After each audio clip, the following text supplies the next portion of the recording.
Well, good morning, good evening, and good afternoon. Welcome to Nysa Presents, where you see what you've been missing in 3D. I'm your host, Johnny Laser. Welcome to New York, and welcome to May. We've got a great show for you today. We're streaming on Zoom and on YouTube and in VR at AllSpace and on 3D TVs. It takes an incredible team to pull that off, I assure you. I know of no one else who has been able to pull that off successfully the way that we do, particularly in 3D. And of course, it's available for replay on Roku and Amazon Fire TV. I'm truly proud of what we've accomplished for you. We're going to start off with another Anaglyph Jukebox by Joe Pedoto, then our good friend from the UK, Paul Hutchence, who will share the images he sent for this week's Stereo Gallery party. By the way, party will be our Stereo Gallery subject for the next 2 weeks, so keep sending in images. Remember, 5 of your best, well, they can even be your worst. We are non-judgmental here. Then we have another great Life is 3D, first part of it, by Jim McManus. And last but not least, we'll learn a bit about what it takes to restore 3D films with an interview I conducted with Greg Kintz, who is a part of the dedicated team that is helping to preserve classic 3D films, like these here, who, by the way, have an active Kickstarter that we here at the NYSA support. The link is in the chat, and if it's not, it will be later, and in the email I send, and if you don't get that, then shame on you. Their Kickstarter is ending in a few days, so I urge you support them. If you don't receive an email, again, you should have showed up and signed up by now. Don't forget to visit our YouTube and Vimeo sites, as well as our podcast, and follow and like us. It's very important that you subscribe to those channels.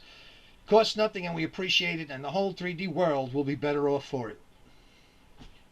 Oh, and I want to begin by promoting. First, I want to promote these guys. Look, see, we're going to be doing a little thing with this. I can't remember those redheads from Seattle. Goes to show you. You know what? I've been messing around with that Bitcoin stuff. I think that's a plot against all us old people. They didn't get us with the COVID. Now they're after us with this thing, because I can't, But we're going to do actually only kidding there, folks. We're going to do a little seminar on how to turn your 3D things into NFTs, if that helps. Then we've got 3D Rarity. These are great. Some I didn't even open yet. That's how much I like them. You got to support these guys. Just buy, even if you don't have a 3D TV or a Blu-ray. Buy them and use them as beer coasters, because you know what, you're supporting the industry, and it's not a heck of a lot. Oh, this one I opened, the 3D Nudie Cuties collection. This one got opened. Don't think less of me for that. But anyway, support those guys. And our, like I was saying a moment ago before I rudely interrupted myself, the Anaglyph Jukebox on the 15th of May, which will be our last show. It'll be a fun show. Show up is my point. You have to see it. It'll be based around the book Frank in the Third Dimension. And we actually have artwork from Charles Bernard that we've been dealing with, and you're going to love it, and it's going to be fantastic. Anyway, like I said, we're planning a webinar on how to create an NFT with your 3D images, and we'll be hosting some NFTs on our website before the bubble bursts and we all got to run someplace. But more on that soon. I think you'll be interested. Now, here's Joe Pedoto's Anaglyph Jukebox. I'm going to put on cans now because it helps so I can stay listening to. I'm not even sure you heard a word I said, but that doesn't bother me at all.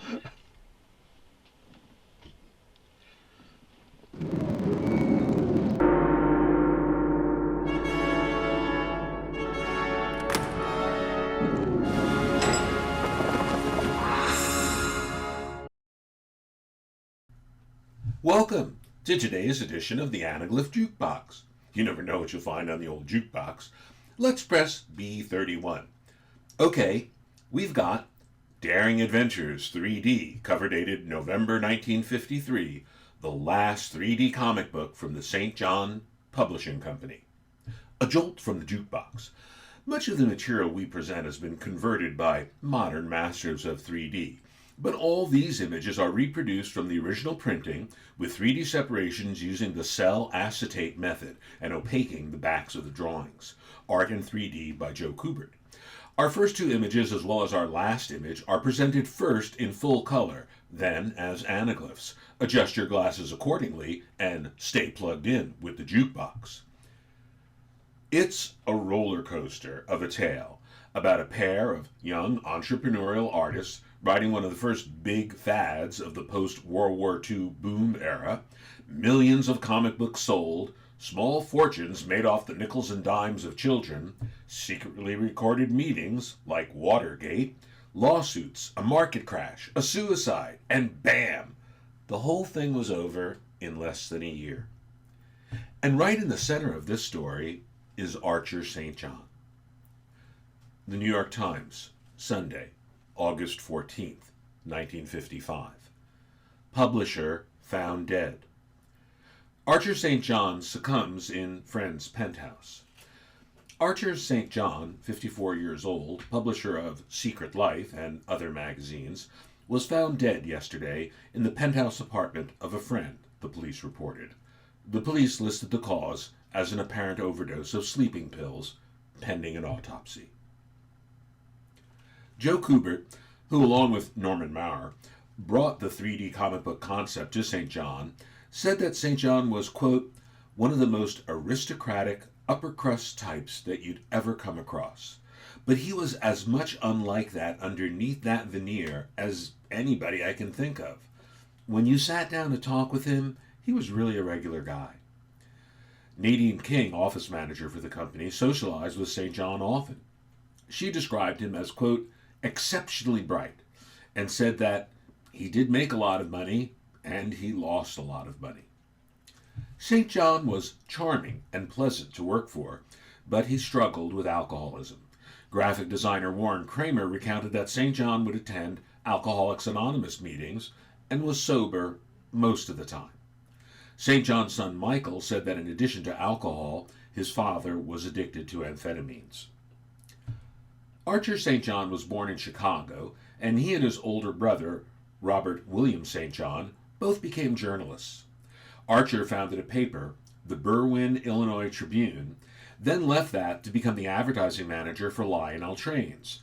There he edited their hobbyist magazine, Model Builder, which combined editorial prose with comic-style instructional featurettes. The seeds of a publishing empire were being sown. St. John relocated to Connecticut and started his own imprint in Manhattan, St. John Publishing.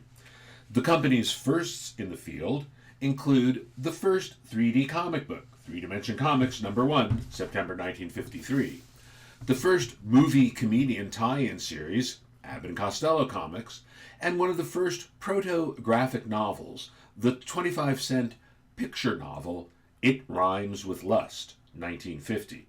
Mom used to read from that when the Anaglyph Jukebox was just a tyke.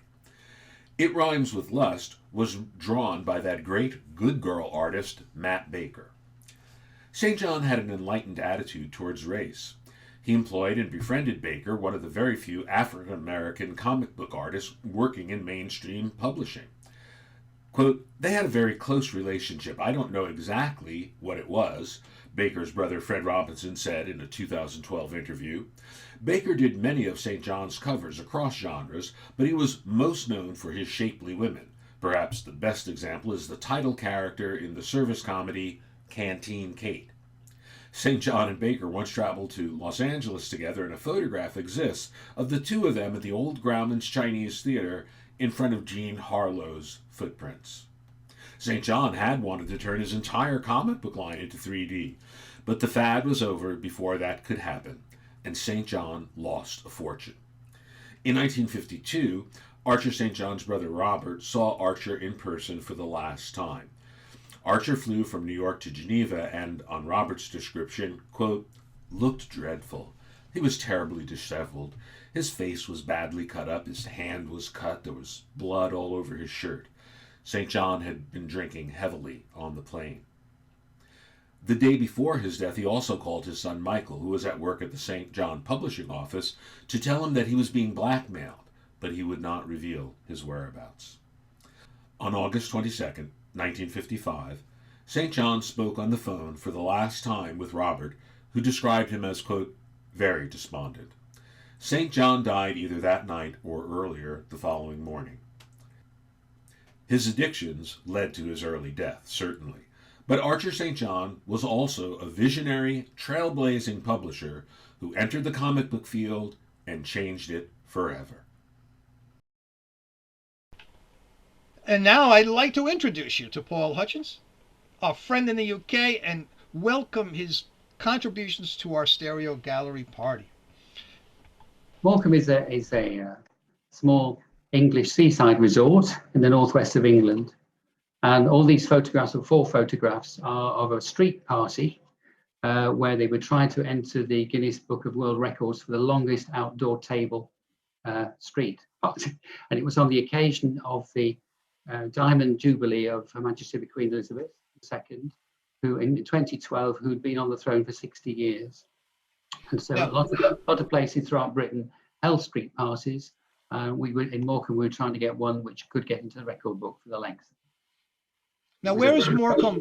Could you give us a little bit of a kind of a frame reference where it? Yeah, sure. You said northwest, I know, but what's near it? Yeah, northwest England. Mm-hmm.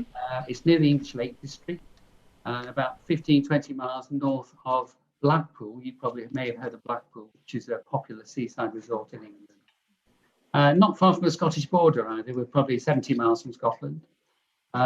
It's a beautiful area of the country because we have a lovely Morecambe Bay, which is has a lot of wildlife and the sea, and so the English Lake District you can see from Morecambe Promenade, but not on these photographs. So the promenade stretches for several miles, and these table trestles were put up for people to have their picnic lunch on to try and get in the record books. As you can tell, it was June, but very, very cold and windy and rainy.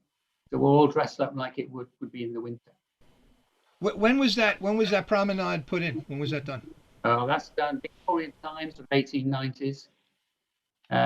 Morecambe saw its heyday probably in the 1930s to 1950s. One time there were 2 piers, 7 theatres, 5 cinemas, lots of hotels, etc. You can see the promenade there with the sea and the beach in the distance. What's the industry in Morecambe? It was tourism, but now it's nuclear power stations. 2 nuclear power stations is the major industry. Stan Laurel, someone's put a question of. Stan Laurel came from Ulverston, which is across the bay from Morecambe. Interesting. And who are these at the table? Yeah, these are some of our family friends. And of course, we all encouraged to have Union Jacks in because of the celebration of the Queen's Jubilee on that day. A harder thing to make an anaglyph out of, you couldn't pick, but nonetheless, we do love you. Okay. Yeah, for the colours, agreed, yeah. So I see it gets very windy. This poor man's about to be lifted away. He certainly is. I think he's doing a Superman impression. You can see some sea in the background there. And that's the North Atlantic? No, it would be the Irish Sea if you went. The Irish Sea. Yeah, 20, 30 miles probably. Our next segment is by our good friend and collaborator, Jim McManus, and his great series, Life is 3D. Among other things, Jim is a professional sound engineer, has produced 3D films, and co-authored the book Macrofant. With last week's, he co-authored the book Macrofant 3D with last week's guest, Barry Rothstein.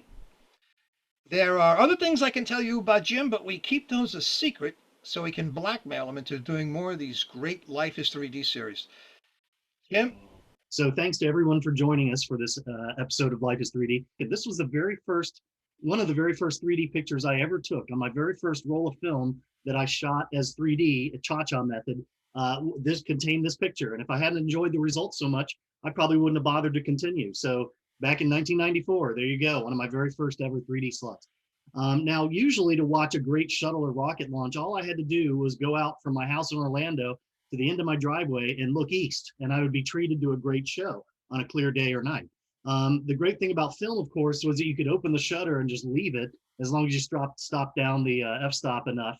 And go to the next slide, and you'll see an example of, where you could track an entire launch arc in one frame of film. Well, nowadays with digital equipment, you're a little more limited. Go to the next one.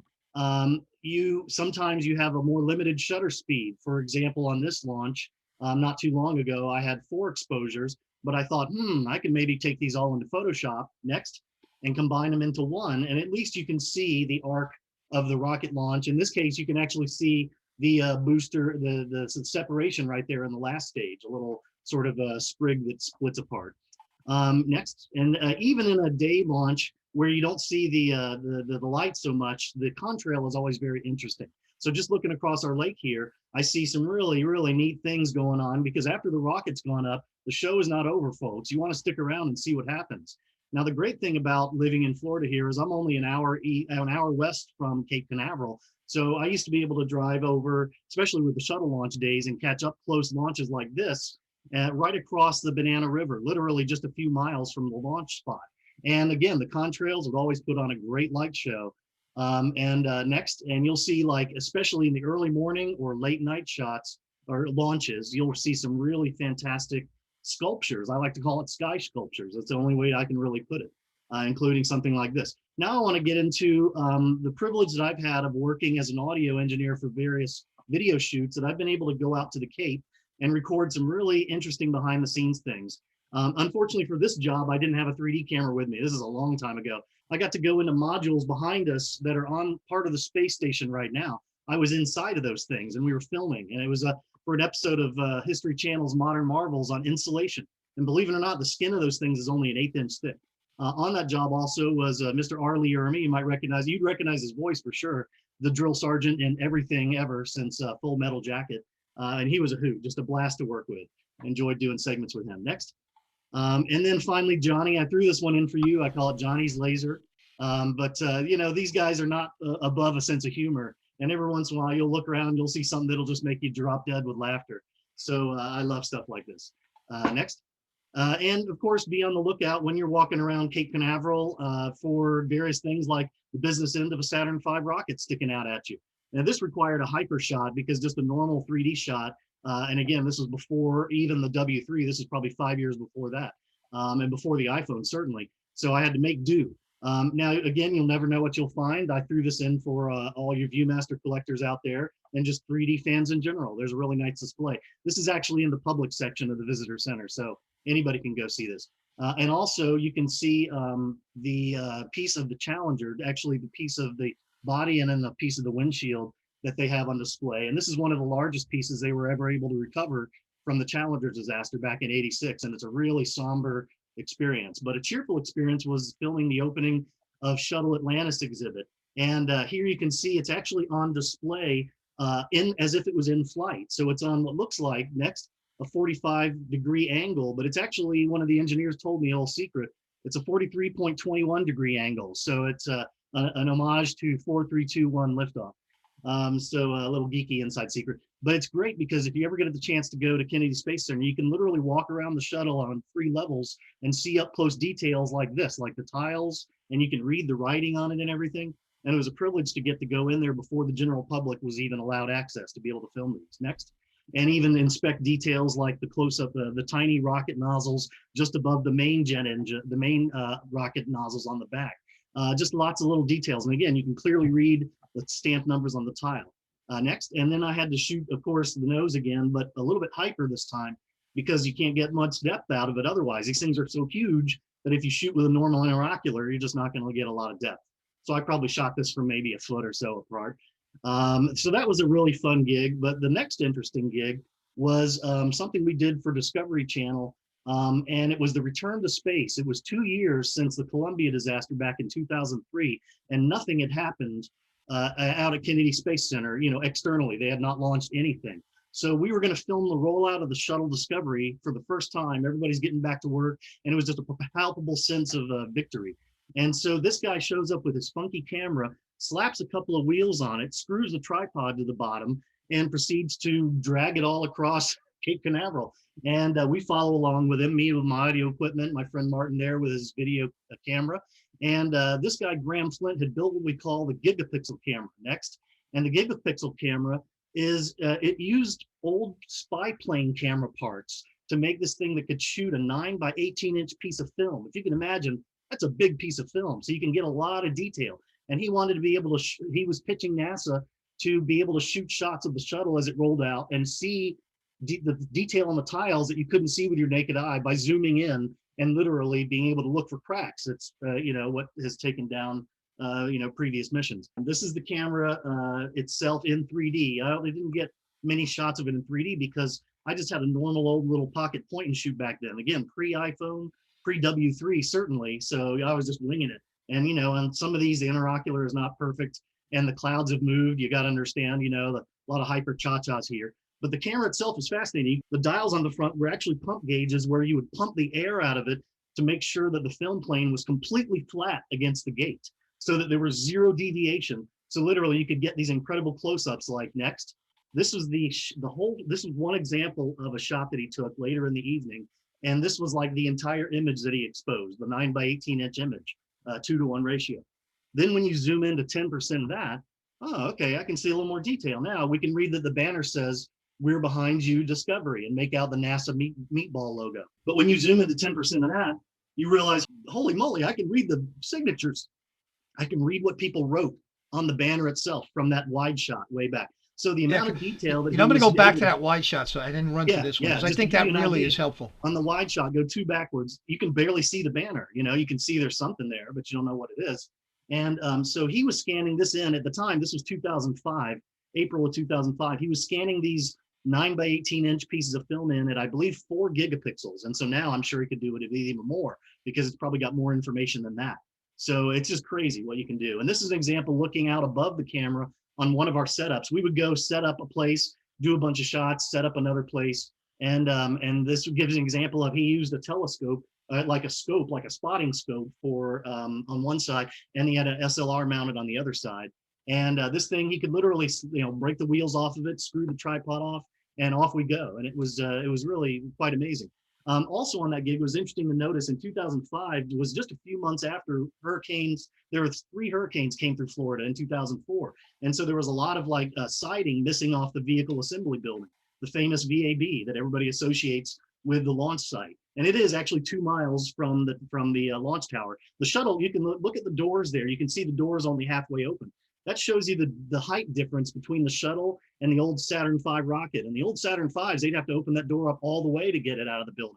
And that the building is over 500 feet tall, and it actually forms its own weather system inside. It's, I think, the largest interior single space in the world. And there's so much temperature difference happens up in the top that it starts to rain inside the building. Okay, go to the next. And this is when the shuttle actually starts to finally, make its move. And we'd been camped out all morning just waiting for them to roll it out. And of course, delay after delay. And now it finally starts to move. Next. And we see it come out. And it's still kind of cloudy out, but the clouds will part very soon. You'll see some wonderful sun. But in this case, the shuttle is actually moving very slowly, only 1/4 mile an hour. So it takes a full 8 hours to make the journey, the 2-mile journey out to the launch tower. And on the mobile launch platform, otherwise known as the crawler here, which was basically doing its own stereo displacement for me. So I was just clicking away and it's moving very slowly by me. I didn't even have to do cha-chas in a lot of cases. Now, of course, the clouds didn't cooperate in every case, but I will show you an example coming up here of one image that I did clean it up. Now, it's funny, as the crawler goes by you, you realize that it's pulverized this 3-inch river rock into dust. And that's because each link it has 8 links, 8 treads, and on each tread there's 56 links, and each tread weighs a ton. So there's over 400 tons just entire alone on the crawler. It's crazy. This next 3 shots is just an example of it going by us, and you get a nice different perspective on, close-up detail on the wing sticking out next. You can just go through, I guess hang out on this one for a couple seconds. This is right when the sun started to come out and the clouds parted. So then it was like cloudless, not a problem for, hyper cha-chas. Next. But I did clean up one image. Oh, actually, it'll be the next one. But it was it was so fascinating being able to stand so close to the crawler as this thing rolled by me and witness history, the return to space finally in 2005. Now, this is a shot that I said, okay, that's too good not to clean up. So in this one, I actually went into Photoshop, duped the sky from one image to the next, and cleaned up the bottom because the tracks were actually covered up with somebody's head and a truck that went by in one shot, but not in the other. So I actually kind of fabricated it in Photoshop and made a great 3D image out of it. So that's my hero shot of shuttle Discovery. You can actually see 2 guys at the railing right in front beneath the wing. That gives you an idea of the sense of scale. because it's such a hyper shot, it looks like a small model. But if you realize, oh, those are humans there, okay, yeah, it's a big thing. Everything's huge out there. The scale of everything is huge. And I was able, as we zipped around to various locations, I was able to sort of get side, again, hypers as the crawler itself moved, because I was usually locked into a place where, unless I was right next to the crawler, I couldn't get good 3D just by shooting with a normal interocular. So the only things in the couple cases that people moved, but again, the clouds went away and the sun was just radiant colors coming off of the main fuel tank and the crawler itself. Next. And you can see where that brilliant orange just really shines through. And you can even see, some nice detail in the shuttle itself. This is really a pretty hyper shot. And you can see evidence of that by the fact that the shadow moved on one of the two external rocket tanks. I have memories back when I was in high school in 1986 in Tampa. I saw the Challenger disaster with my own eyes from Tampa. It's a good over 2 hours away. And it was such a clear day that I saw the contrail, and I didn't know what happened at first until somebody came out and told us what had happened. So this was kind of it's just every gig I did out at the Cape, I would almost do it for free because it's so amazing to be out there no matter what's going on. And these shots of this particular job, I was just so happy we were able to literally follow the shuttle all the way out to the pad. And again, I was just taking shots and hoping I got some great stereo pairs afterwards. Because I didn't really have even a way to view them properly. I think I had the old View Magic, these were slides, so I'd drop them in. Oh no, these were prints. So I had the old View Magic over under viewer, if any of you guys remember that. And we'll end on this image here. I think the only one after that is, go back just for 1 second, but I just love the detail you can see, like underneath the shuttle itself, it's all dingy. You can see that the Discovery flew the most missions out of any shuttle. And it was definitely the workhorse of the whole program. And, just the fact that it has battle scars on it, it was kind of a treat, to see that underside of it. And it was ready to propel us back into space. To get on with things, a few weeks ago, I got in contact with 3D Film Archives' Greg Kintz. He supplied clips from a few of the films that he had worked on restoring, and I was able to ask a few questions as we watched them.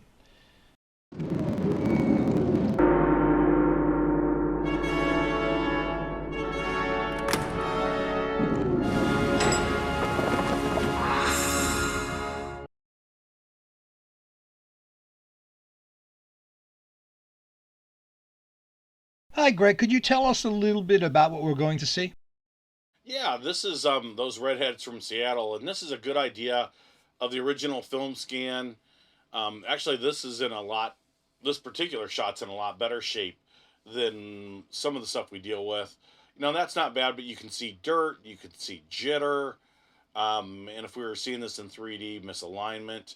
There's where the color is really getting a little ropey. You're seeing jitter and sometimes even color shifting. And there's a 3D, good 3D analysis.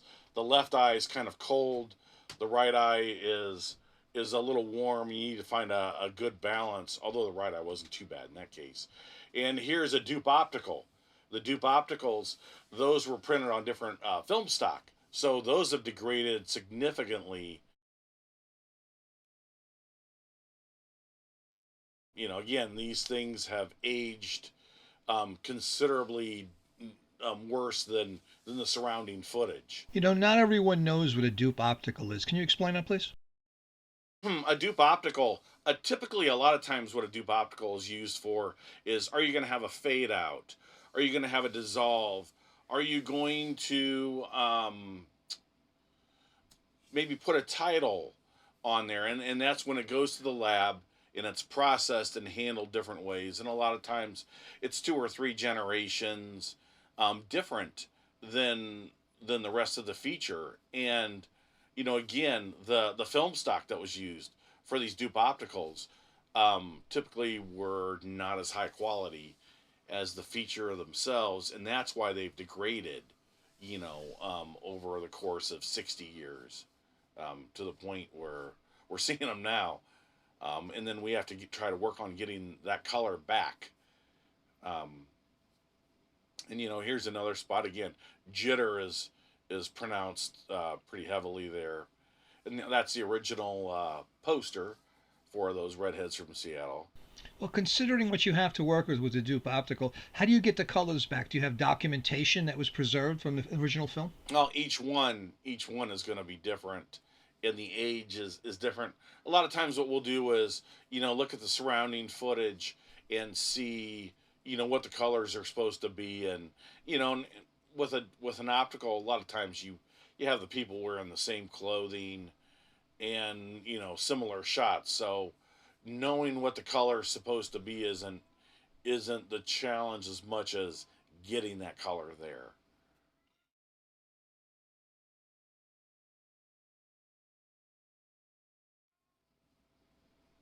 That's always a great shot of, a great 3D poster shot was having that boundary being broken, by the actors. So we're looking again at that film scan that was looking really, really nasty. And at this point, now here's the finish master. Sorry, excuse me. Here's the original element with left and right jitter. And now here's the finish master with stabilization and color. And here's a shot where if you watch it in 3D with misalignment, you'll see that having proper stereoscopic geometric aligned images make a world of difference. This shot actually, when you watch it in 3D, shifted during the shot, the alignment. And so we had to do some dynamic tracking on this just to keep it an eye strain free experience, which was great because it was a great number, and a lot of the staging is really done extremely well. Now, where do you think that misalignment originated actually? It was in the original shooting, and sometimes, when possible, Technicolor would fix some of the most egregious problems. But Technicolor would run into the same problem that the labs themselves would run into, and that is when you fix an element like that, now it's got to go through an optical process, and now you're degrading it. So from the 1950 standards, especially when everybody knew what price an optical took, that's why a lot of times they would let a lot of these errors go. I mean, they didn't want them there. Nobody wants them there because, one eye isn't made to go up and the other eye to go down. It's just that's very painful and not what our eyes were designed to do. It's a case where, it needed fixed, and I'm sure the creative team would be very happy to know that it finally was presented in a form that was far superior stereoscopically to what was seen in theaters. Imagine the plight of the poor projectionist in a theater. Oh my goodness! Yeah, we were there for, the 3D expos, and Paul Rayton, God bless him. He was trying to adjust the stuff on the fly, and that's nerve wracking work, and I think it's safe to say a lot of these let the stuff go. Yeah, what else? What choice did they have? And really, when you think about it, one of the most significant people was the projectionist because they had control over what the audience finally saw. Yeah, yeah. So yeah, you can see this scene now. It's looking a lot better than it was looking before.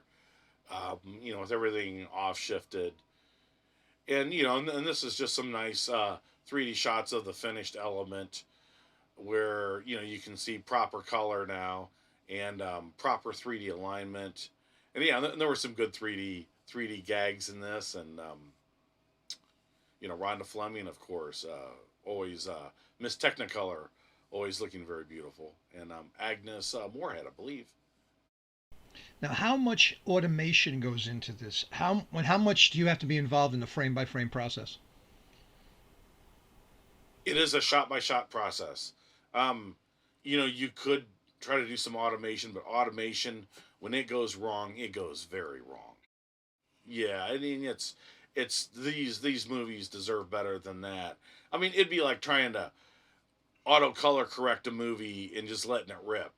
Sometimes you would have, even with machine learning, you would have it be somewhat okay, but other times it'd really go nuts. Now for Parasite. Yes, the era of single strip.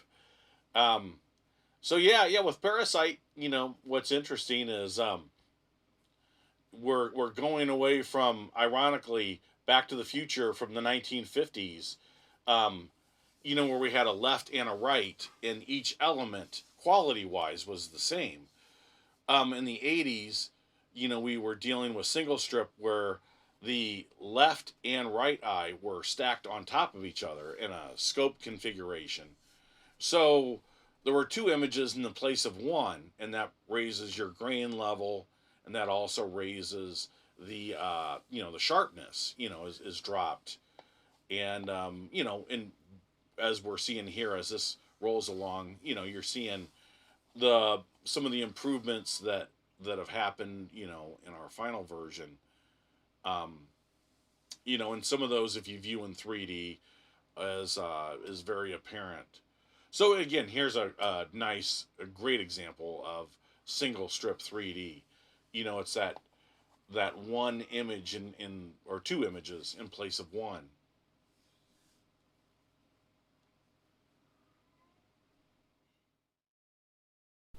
Now, since both images are on the same piece of film, I guess there are problems. But is it easier to do than in two separate strips? You inherit other issues, and ironically, you would think that with the adapter in place, that alignment would be a lot better. But ironically, it can be a lot worse. Um, and sometimes you can have shading issues where, because of the adapter used in the path of that adapter in the film chain before it hits the film, you can have shading on one eye side, like on maybe the left edge, and then the right eye side may have some on the left edge. And now that becomes, when you watch it in 3D, now you're seeing shadowing on the left and the right. And as you'll see, um, we've worked on minimizing that effect greatly, so it's more of an eye strain free experience. And even in 2D, you're seeing less of that vignetting that was nobody wanted, but it was part of the 3D shooting process, and distracting. Yeah, and that was what's great about that is in that shot of Paul going through his room. Thad did a lot of great. Thad Komorowski, who's part of the archive team, he did a great job with stabilization and dirt removal, and just getting that really looking a lot better. And you can get an idea of some of the things that we've handled here, and that's some of the shadowing we were discussing. The left edge is on the right eye, and shadowing on the right eye, there's that. So, Where do you think that originated? I believe it's from processing. Yeah. But what's interesting, like you noted, this is a graphic. You would think with this graphic that there would not be shadowing of any kind.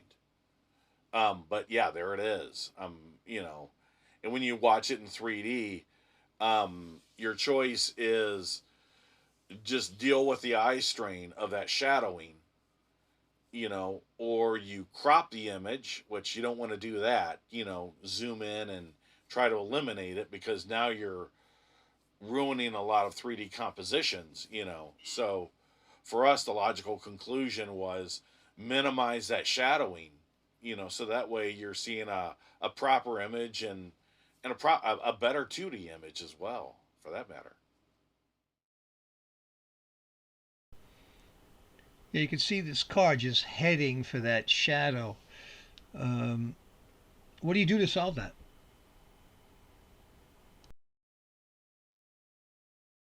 Yeah, here's what we call 3D shadow reduction, and you can see now, there hasn't been any Star Wars alteration. It's just that shadowing has been reduced, if not eliminated. That looks like an extremely complicated process. How do you accomplish that? That looks incredibly complicated. It can be. It can be. I mean, we've got a variety of masks, and I end up with Parasite, having more presets than I want to think about, and you try to automate the process as much as you can, but just when you think you've got your 20 presets set up, there's the 21st, and it's all new. So Well, that brings up another point. Do you make notes about all the presets and all the settings that you had to go through, so in terms of being archived? yeah, I mean, we've saved the raw scans, and we've saved certain intermediate points. But I mean, you can drive yourself crazy going, well, here's the non-color corrected version, but I want the non-color corrected version with the non-dirt removed. And yeah, I mean, it would be easy to keep 10 or 12 copies of these things. Um, and with digital media being the way that it is, our goal is to keep the raw scans and our finished elements preserved and safe. Yeah, and like I said, yeah, Thad's work was beautiful. I mean, he really tackled some ugly situations.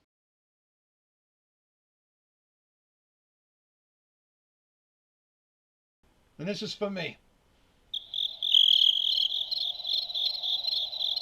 Anyway, so that was fun. We went a little long today, but it was well worth it. I know no one was bored with all of that. I mean, it's really fascinating. How are people doing in VR? How are we doing over there? Isn't that something? Well, it doesn't matter. I'm going to be in there in a little while to shake up the room. So, again, thanks for everyone that pulled all this together. We're going to, of course, I'll hand over the con to my fellow con, Dave Como, to handle our ever-loved after party. And I will go put on a set. I'm going to go and hang out in VR for a while, and I'll see you guys later.